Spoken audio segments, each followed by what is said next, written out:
Hi guys, meron nga pala tayong tokwa or tofu. Isa rin itong source of protein. Kaya naman pwedeng-pwede natin to isabay sa ating diet or sa ating pagka-calorie deficit. Ayan, so pinrito ko nga ito guys, pero make sure lang natin na kapag ipaprito natin ay yung tipong maluluto lang yung ating tofu. Hindi yung tipong nakalubog siya sa mantika. Para hindi masyadong mamantika kapag kinain na natin ito ngang tokwa. And kung mapapansin nyo, meron din tayong talong dito. So, ang ginawa ko nga dito sa talong ay in-steam ko lang. Alam nyo naman na kapag pinrito nga natin ito ay sobrang dami nitong sumipsip ng mantika. Kaya kailangan or mas mainam talaga na i-steam na lang natin siya. Tapos yung tokwa naman ay hindi naman natin kailangan na hindi iprito kasi nga hindi naman siya masarap. Pwede natin iprito basta konti nga lang yung mantika na gagamitin natin. And then kung mapapansin nyo guys, sa tuwing kakain nga ako ay palaging nasa isang plato yung mga pagkain ko. So ang dahilan kung bakit kailangan natin iganito ay para na-maintain natin kung gaano karami yung mga kinakain natin. Kapag kasi nakabukod yung mga ulam or yung mga plato or bukod-bukod yung plato na pinaglalagyan nga ng ating pagkain, ay hindi natin namamalayan na sobrang dami na pala natin nakakain. So yun yung kailangan natin iwasan.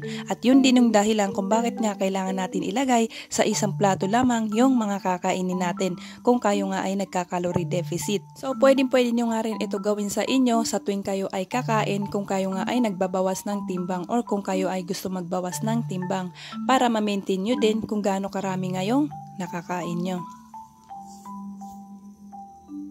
Ayan, so sa tanghalian ay itong tahong naman ang lulutuin ko. Mayaman din ito sa protina, kaya pwedeng-pwede natin ito isama sa ating pagdadayat. So nauna ko na nga ilagay yung luya, tapos sinunod ko itong sibuyas, tapos ay yung kamatis at bawang. Ayan, so pagkagisa ko nga yan ay inilagay na nga natin yung ating tahong. Mas maganda sana kung meron itong kasamang kangkong. Ang problema ay walang dumaan na nagtitinda tapos wala rin kaming available sa bahay tapos medyo malayo yung bilhan. Kasi itong tahong na binili namin ay ito yung mga nagtitinda lang na nakamotor. So doon lang kami bumili kaya walang kasamang gulay. Pero di baling walang gulay, meron naman tayong prutas. So sabi ko nga di baling walang gulay, basta may prutas. At di baling walang prutas kung meron naman kayong gulay. So meron naman prutas na available dito sa bahay. So yun yung isasama natin dito sa ating kakainin na tanghalian. Kompleto pa rin ang ating calorie deficit. Kaya naman kung interesado kayo sa mga ganitong video at kung na-inspire kayo sa video na to, you can follow my page and subscribe sa aking channel para updated kayo sa iba ko pang i-upload ng mga video dito sa aking channel. Thanks so much for watching!